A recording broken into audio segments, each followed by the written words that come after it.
Assalomu alaykum do'stlar. Bugun Germaniyada 6 ta soliq klassi haqida gaplashamiz.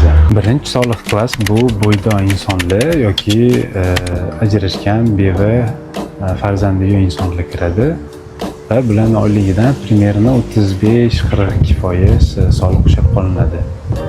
Ikkinchi klassga yolg'iz ota-onalar kiradi va farzandi borligi hisobiga kamroq налог to'lashadi, примерно 30-38%. Uchinchi klassga oilali insonlar kiradi va bularning maoshidan примерно 20-28% soliq qolinadi. Agar farzandi bo'lsa, har bir farzandiga davlat tomonidan bolalar puli beriladi. Bu 250 evro tashkil etadi. To'rtinchi klassga oilali insonlar kiradi va turmush o'rtog'ining ikkalasi teng daromad oladi va bular oyligidan har bittasinikidan 30-35% soliq qolinadi.